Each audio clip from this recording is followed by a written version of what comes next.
Assalamualaikum warahmatullahi wabarakatuh. Selamat pagi anak-anak. Hari ini kita berjumpa kembali untuk belajar mengenai proses penyaluran energi listrik. Tema 4, subtema 1, muatan IPA. Anak-anak, tahukah kamu bagaimana listrik bisa sampai ke rumahmu? Sehingga kamu bisa menikmati televisi, bisa menikmati kipas angin ketika belajar di kelas, dan juga bisa menikmati penerangan di malam hari. Nah, semua itu karena adanya pembangkit listrik, karena mengubah energi gerak menjadi energi listrik sehingga dapat kita gunakan untuk keperluan sehari-hari. Nah, listrik tersebut disalurkan melalui jaringan kabel dengan tegangan yang sesuai, ya, disalurkan ke konsumen sesuai dengan tegangan yang dibutuhkan.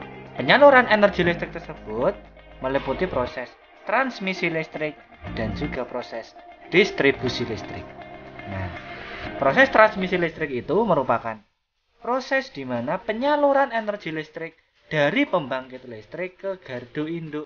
Distribusi listrik merupakan proses penyaluran energi listrik dari gardu induk ke konsumen sehingga dapat kita gunakan. Nah, perhatikan proses penyaluran energi listrik berikut. Nah, pertama-tama, energi listrik dihasilkan oleh pembangkit listrik yang memiliki tegangan 6 sampai 24 kV. Nah, dan tegangan ini tentunya tidak mungkin dapat digunakan untuk banyak keperluan, ya. Jadi kita harus naikkan. Kemudian yang kedua, energi listrik disalurkan ke gardu induk untuk dinaikkan tegangannya oleh trafo step up menjadi 150 sampai 500 kV.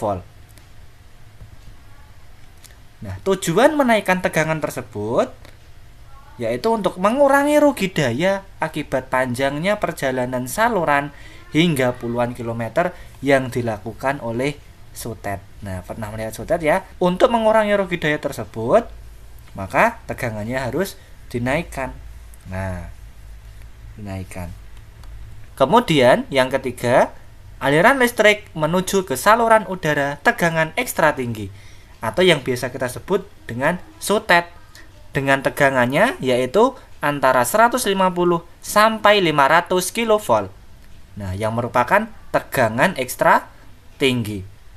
Nah, konsumen pertama dari tegangan tinggi tersebut yaitu industri atau perusahaan-perusahaan besar, karena mereka memiliki sistem pengolahan listrik sendiri yang dapat menaikkan atau menurunkan tegangannya sesuai dengan kebutuhan masing-masing. Nah, setelah melalui sutet, kemudian aliran listrik menuju ke gardu induk. Di dalam gardu induk, tegangannya diturunkan melalui trafo step down dengan tegangan 20 kV atau biasa kita sebut juga dengan tegangan menengah sehingga dapat dikonsumsi oleh pelanggan-pelanggan lainnya.